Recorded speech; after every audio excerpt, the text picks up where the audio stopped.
నమస్కారం APTS 24/7 news కి స్వాగతం. హెడ్లైన్స్ చూద్దాం. నమస్కారం టిఎన్ఎన్ న్యూస్ కి స్వాగతం. హెడ్లైన్స్ చూద్దాం. భూతాపంతో విస్తరిస్తున్న హిమాలయ సరస్సులు. కోమటిరెడ్డి బ్రదర్స్ పై రేవంత్ రెడ్డి ప్రశంసలు. రానున్న 5 రోజులు మరింత వేడి. చంద్రబాబుకు పరిపూర్ణానంద షాక్.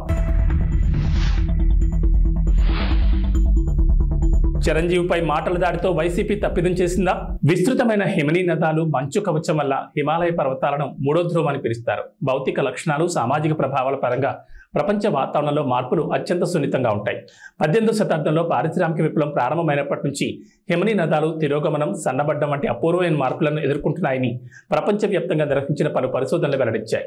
ఈ తిరోగమనం హిమాలయ ప్రాంతాల్లో కొత్త సరస్సులు ఏర్పడడానికి, ఇప్పటికే ఉన్న వాటి విస్తరణకు దారితీస్తోందని భారత అంతరిక్ష పరిశోధన సంస్థ ఇస్రో తాజా అధ్యయనం హెచ్చరించింది.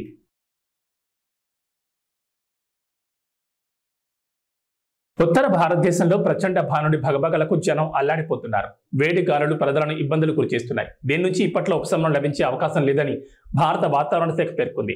రాబోయే 5 రోజుల పాటు తూర్పు భారతదేశంలోని చాలా ప్రాంతాల్లో వేడి గాలులు కొనసాగుతాయన్నారు. పశ్చిమ బెంగాల్, ఒడిశా, జార్ఖండ్, బీహార్లోని కొన్ని ప్రాంతాల్లో వేడి తరంగాల పరిస్థితులు నెలకొని ఉన్నాయి. అలాగే అధిక తేమ కారణంగా కోస్తా ఆంధ్రప్రదేశ్, తమిళనాడు, పుదుచ్చేరి, కర్ణాటక, గోవా, కేరళ, పశ్చిమ బెంగాల్, బీహార్లోని ప్రజలు అలర్ట్గా ఉండాలని వాతావరణ శాఖ సూచించింది.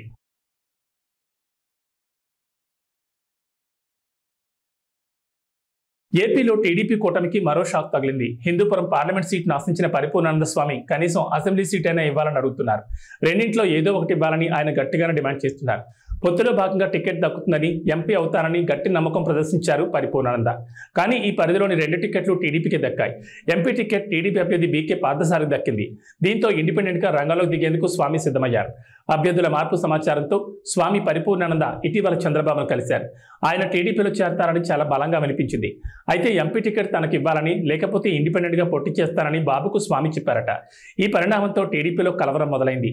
ఎలాగైనా బీజేపీతో మాట్లాడి స్వామిని ఒప్పించాలని చంద్రబాబు భావిస్తున్నారట.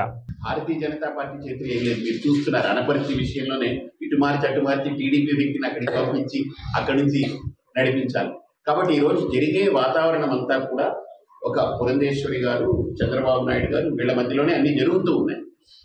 మోడీ గారికి, అమిత్ షా గారికి, వాళ్ళకి దేశవ్యాప్తంగా ఉన్న వాళ్ళ సమస్యల్లో వాళ్ళు తిరుగుతున్నారు, కొట్టుమిట్టాడుతున్నారు. కాబట్టి ఇక్కడ ప్రధానంగా వాళ్ళిద్దరే. కాబట్టి వాళ్ళిద్దరినీ మనం ఏం అడుగుతున్నా, మీ పేరు ప్రపోజల్లో పెట్టాము, మీ పేరు చెప్పాము, వాళ్ళు ఒప్పుకోలేదు, కొంత దీనికి కారణం అది కాదు, ఏవో చెప్పుకుంటూ వాయిదా వేస్తూ వచ్చారు. కాబట్టి నేను కూడా ఇప్పటికీ కూడా నేను ఎవరిని విమర్శించట్లేదు. ఎందుకంటే పార్టీలు వాళ్ళ ఇష్టం. ఇప్పుడు నేను సీటు కోసం నేను అడిగాను, అది వాళ్ళు ఇష్టమైతే ఇస్తారు, ఇష్టం లేకపోతే ఇవ్వరు. కానీ ఇండిపెండెంట్గా పోటీ చేయాలా లేదా అనేది నా ఇష్టం. మెగాస్టార్ చిరంజీవి రాజకీయాలకు దూరంగా ఉంటున్నారు. అయితే తన తమ్ముడు పవన్ కు మాత్రం మోరల్ సపోర్ట్ ఇస్తున్నారు. దీంతో వైసీపీ చిరంజీవిపై మాటలు దాడి చేసింది. ఇది తీవ్ర విమర్శల పాలవుతోంది. చిరంజీవి ఎన్డీఏ కూటమి అభ్యర్థులకు మద్దతు ప్రకటించడాన్ని సజ్జల రామకృష్ణారెడ్డి, పేర్ని నాని తీవ్రంగా వ్యతిరేకించారు. అటు వైసీపీ నేతలు కూడా చిరంజీవిపై విమర్శల డోస్ పెంచుతున్నారు. జనసేన పార్టీకి 5 కోట్ల విరాళం ఇచ్చి చిరంజీవి తన మొదటి స్టెప్లో మద్దతు ప్రకటించారు. ఎన్డీఏ అభ్యర్థులు గెలవాలని ఆకాంక్షించి తన పూర్తి మద్దతు ప్రకటించారు.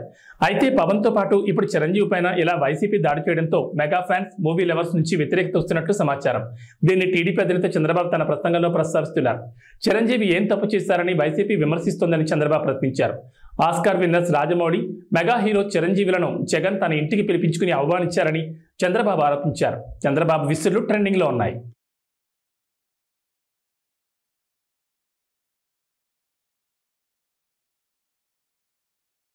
కడప జిల్లా ఒంటిమిట్టలో సీతారామ కళ్యాణం నిర్వహించున్నారు. సాధారణంగా అన్ని ఆలయాల్లో శ్రీరామనవమి రోజున కళ్యాణం జరుపుతారు. ఇక్కడ మాత్రం నవమి తర్వాత చతుర్దశి రోజున పండు వెన్నెల్లో స్వామివార్ల పెళ్లి వేడుక నిర్వహిస్తారు. ఇప్పటికే అధికారులు అన్ని ఏర్పాట్లు పూర్తి చేశారు.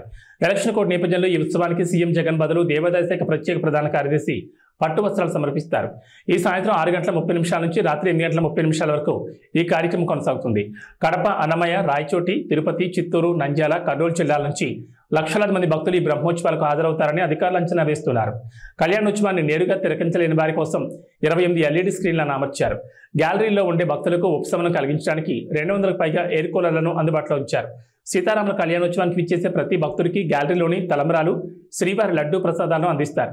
దీనికోసం టీటీడీ అన్ని ఏర్పాట్లు పూర్తి చేసింది. భువనగిరిలో రోడ్ షో సందర్భంగా కోమటిరెడ్డి అభిమానులను రంజింపజేసేలా మాట్లాడారు సీఎం రేవంత్ రెడ్డి. తనతో పాటు సీఎం అయ్యే అర్హత ఉన్న వ్యక్తి కోమటిరెడ్డి వెంకటరెడ్డి అని చెప్పి ఆయన అభిమానులందరిలో శభాష్ అనిపించుకున్నారు. కష్ట నష్టాల్లో పేదలకు సేవలు అందించడంలో కోమటిరెడ్డి బ్రదర్స్ మంచి పేరుందని చెప్పారు. ఉద్యమంలో మంత్రి పదవిని త్యాగం చేసిన నాయకుడు కోమటిరెడ్డి వెంకటరెడ్డి. తెలంగాణ రాష్ట్రం వచ్చాకే మంత్రి పదవి తీసుకుంటానని చెప్పి నల్గొండ పోరాట యోధుడు వెంకటరెడ్డి అని రేవంత్ రెడ్డి కొనియాడారు. జగదీష్ రెడ్డిని ఉద్దేశించి భూమికి మూరెడు లేని సన్నాసి మంత్రి పదవి కోసం కాకాపడుతున్నారని, రాజగోపాల్ రెడ్డిని విమర్శిస్తున్నాడని ఫైర్ అయ్యారు. ఆనాడు సోదరిమణి బెల్లి లలిత గుర్తొస్తుంది. భువనగిరి గడ్డ అంటే గుత్పల సంఘం పెట్టిన దొడ్డి కొమరయ్యను ఈ ప్రాంతం ఎప్పటికీ మరవదు. మిత్రులారా, ఇవాళ నేను మీతోని మనసు విప్పి మాట్లాడదలుచుకున్నా. ఈ తెలంగాణ రాష్ట్రం ఆనాడు హైదరాబాదు సంస్థానం ఆదిలాబాదు జిల్లాలో కొమరం భీం రామ్జీ గోండు జల్ జమీన్ జంగల్ అని భూమి కోసం, భుక్తి కోసం, విముక్తి కోసం వాళ్ళు మొదలుపెట్టిన పోరాటం ఈ నల్లగొండ గడ్డ మీద మా ఎర్రజెండా సోదరులు సాయుధ రైతాంగ పోరాటం మొదలుపెట్టి నిజాంల నుంచి రజాకర్లను జై జై కాంగ్రెస్ హస్తం గుర్తుకే, హస్తం గుర్తుకే. ధన్యవాదాలు సోదరులారా. దూరం నుంచి వచ్చారు. ఈ ఉత్సాహంలో ఎక్కువ స్పీడ్గా ఓకరి, జాగ్రత్తగా ఓన్రి. ఎన్నికల వరకు గ్రామాలల్లో కంచేసి బూతుల కాడ కాపలా కాసి గెలిపించండి. మళ్ళా భువనగిరికి వచ్చి మిమ్మల్ని కలిసి మీతో సావధానంగా మాట్లాడతాను తెలియజేస్తూ మీ అందరి దగ్గర సెలవు తీసుకుంటున్నా. మిత్రులారా, మీరు ఒక్క 10 నిమిషాలు నిశ్శబ్దంగా సావధానంగా వింటే, మరా 15 నిమిషాలు సావధానంగా వినాల్సిందిగా మిత్రులను కోరుకుంటూ, నల్గొండ జిల్లా అన్నా, భువనగిరి ప్రాంతం అన్నా, సర్దారు సర్వాయి పాపన్న గౌడు మొట్టమొదట గుర్తొస్తాడు. దొడ్డి కొమరయ్య గుర్తొస్తాడు. చాకలి ఐలమ్మ గుర్తొస్తుంది. రావి నారాయణ రెడ్డి గుర్తొస్తాడు. బద్దం నరసింహారెడ్డి గుర్తొస్తాడు. మల్లు స్వరాజ్యం గుర్తొస్తుంది. ఆరుట్ల రామచంద్రారెడ్డి గుర్తొస్తాడు. ఆరుట్ల కమలాదేవి గుర్తొస్తుంది. ధర్మ భిక్షం గుర్తొస్తాడు. కొండా లక్ష్మణ్ బాపూజీ గుర్తొస్తాడు.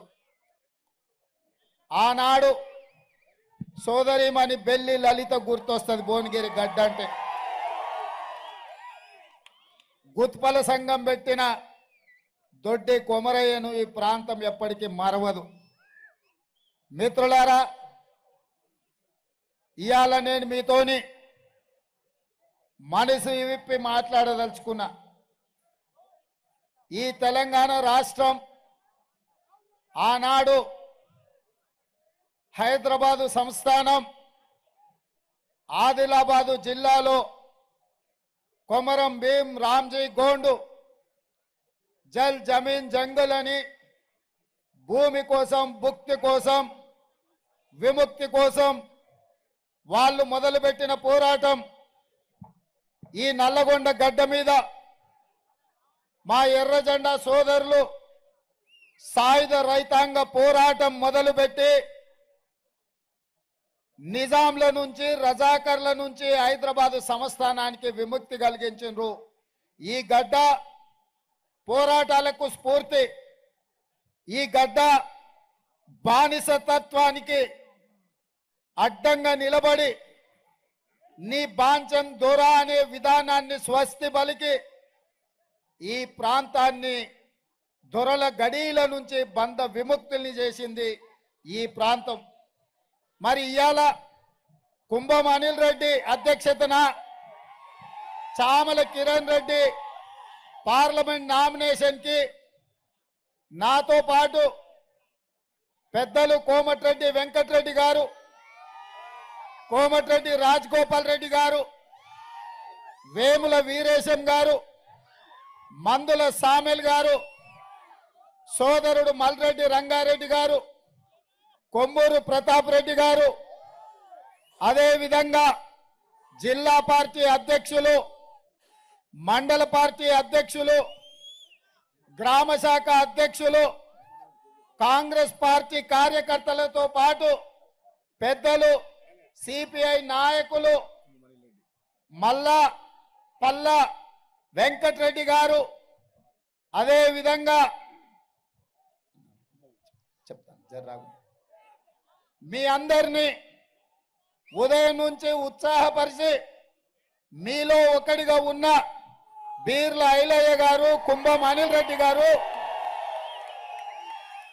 ఇంత పెద్ద కార్యక్రమాన్ని ఏర్పాటు చేసి భువనగిరి కోట కాంగ్రెస్ కంచుకోట నిరూపించినందుకు మీకందరికీ మనస్ఫూర్తిగా అభినందనలు మిత్రులారా.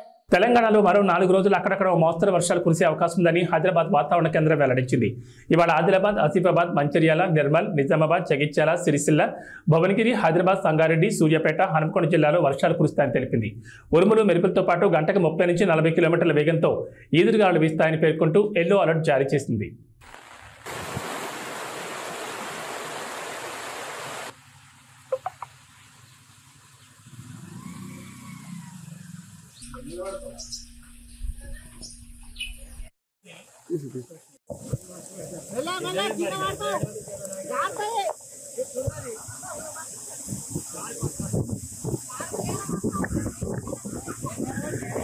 ప్రపంచం తల్లకిందులైన ఆగస్టు 15 లోపు రుణమాఫీ చేసి తీరుతామని సీఎం రేవంత్ రెడ్డి మరోసారి స్పష్టం చేశారు. అక్కడి సూర్యుడు ఇక్కడ పొడిచినా రుణమాఫీ ఆగదు. అది పూర్తి చేసి రైతులు రుణం తీర్చుకుంటామని తెలిపారు. ఏపీలో నష్టమని తెలిసినా సోనియా గాంధీ తెలంగాణ ఇచ్చారని రేవంత్ గుర్తు చేశారు.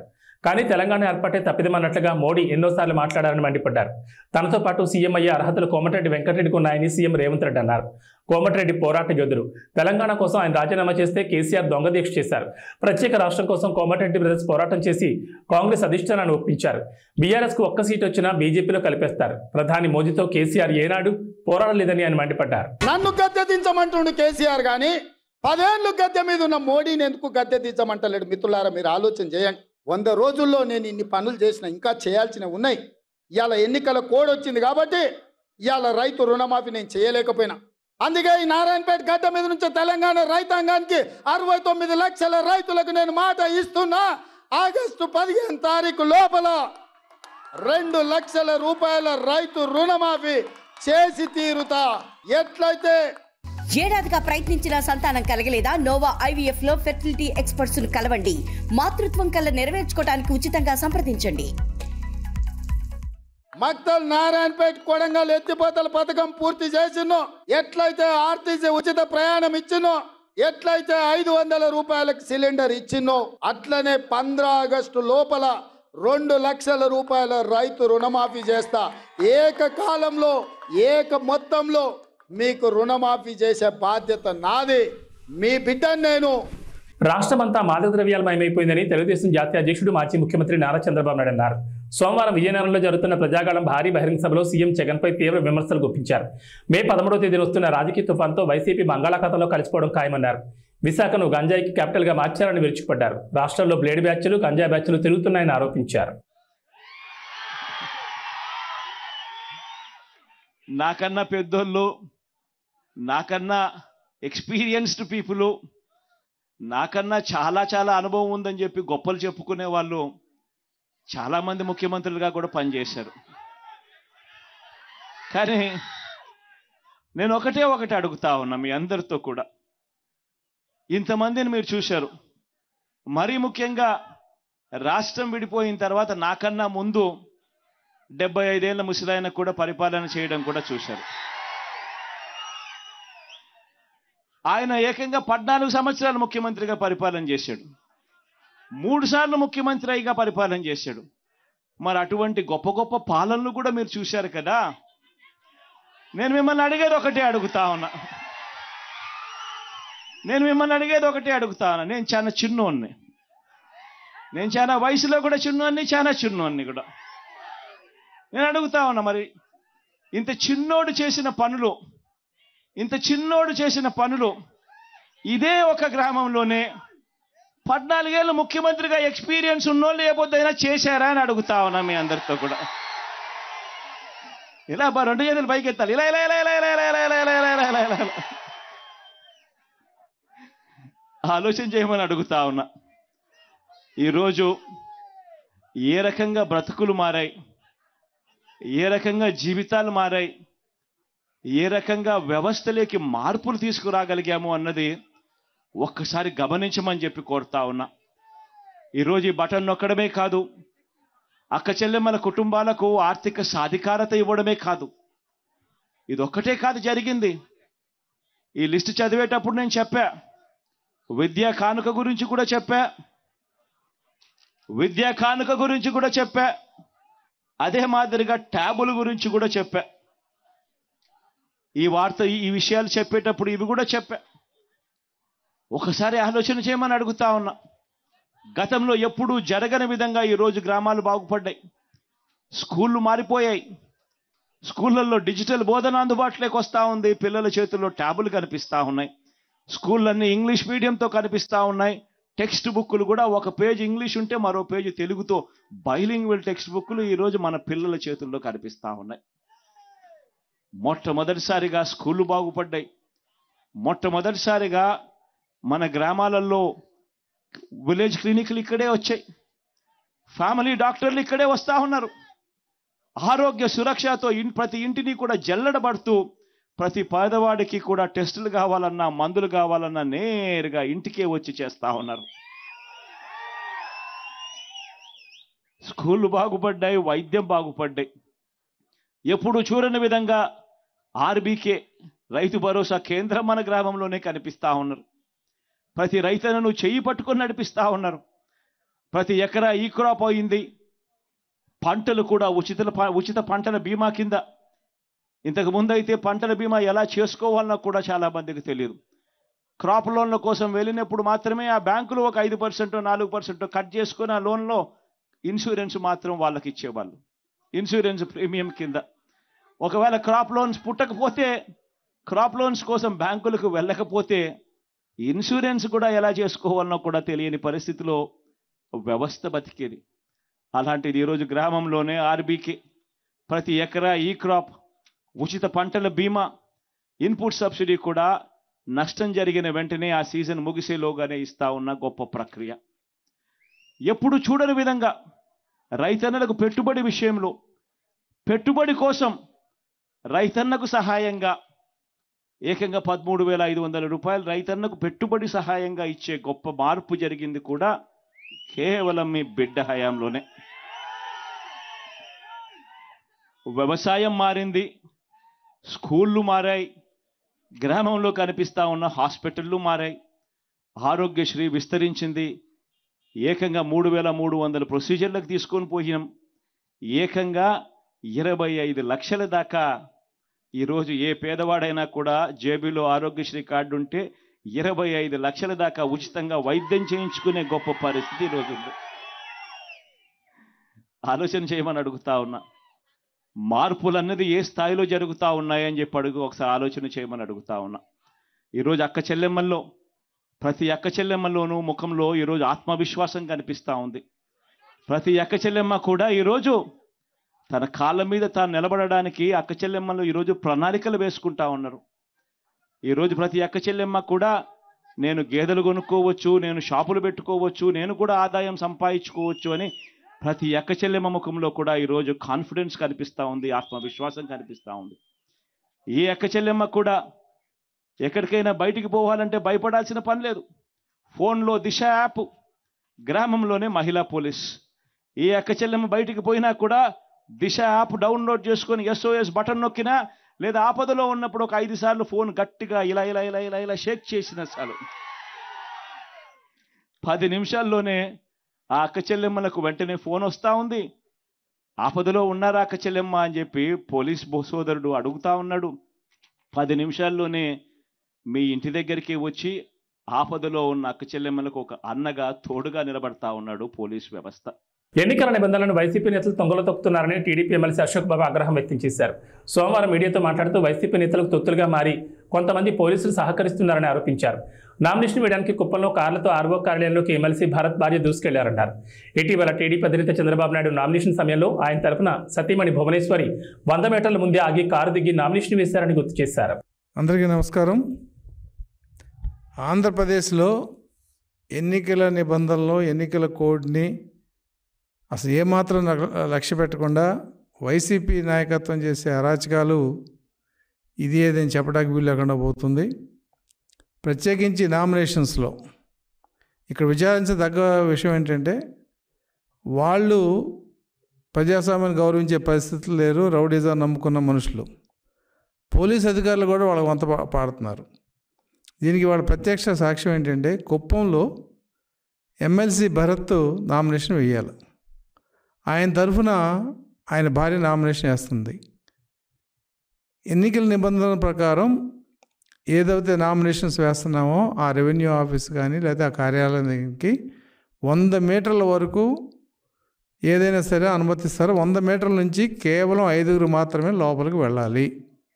ఇది స్పష్టంగా రాష్ట్రంలో అన్ని చోట్ల నువ్వు 10,000తో ఊరేగింపు పెట్టుకున్నా, 5,000తో పెట్టుకున్నా, నువ్వు ఒక్కడే వెళ్ళినా 100 మీటర్ల నుంచి 5 వరకు మాత్రమే ఆ రిటర్నింగ్ ఆఫీసర్ కార్యాలయంలోకి వెళ్ళి నామినేషన్ వేసే అవకాశం ఉంటుంది తప్ప ఇష్టం వచ్చిన లోపలికి వెళ్తాయి కదా అవకాశం లేదు.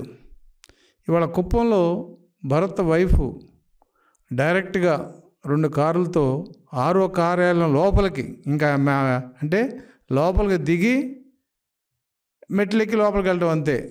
100 మీటర్లు అనేవి అక్కడ అప్లై చేయలే. అది మేము సాక్ష్యాలు సహా ఇవాళ మీకు ముందు పెడుతున్నాం. బాబా వీడియో ప్లే చేయి. లోపల ఉడుకుద్ది, ఎట్లా వెళ్తారు లోపల వండే లోపల ఉడుకుద్దా?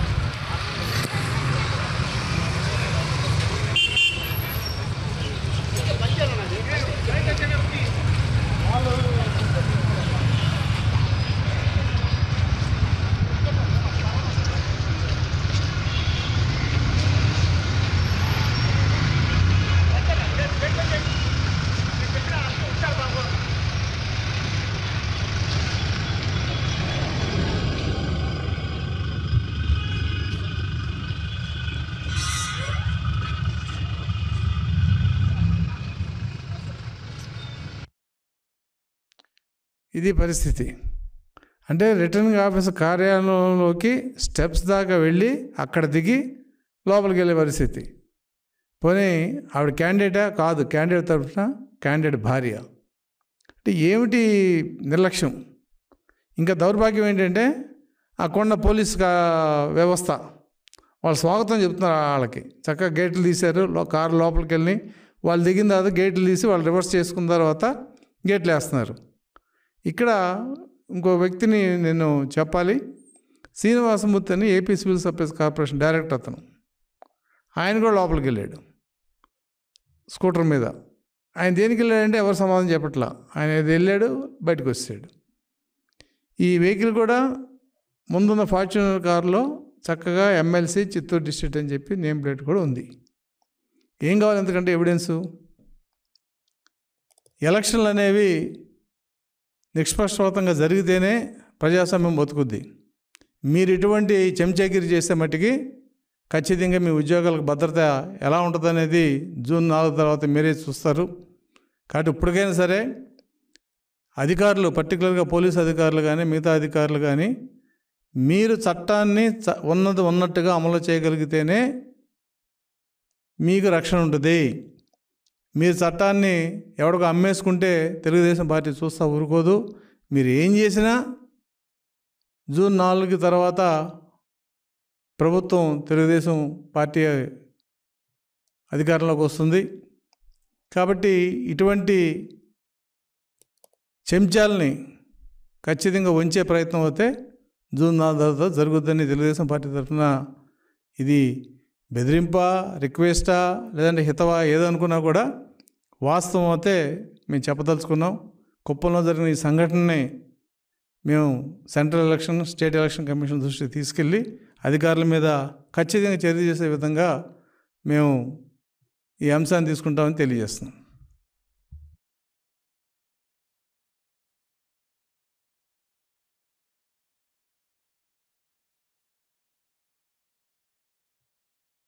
ఏబీ బులెటిన్ విశేషాలు. నమస్కారం.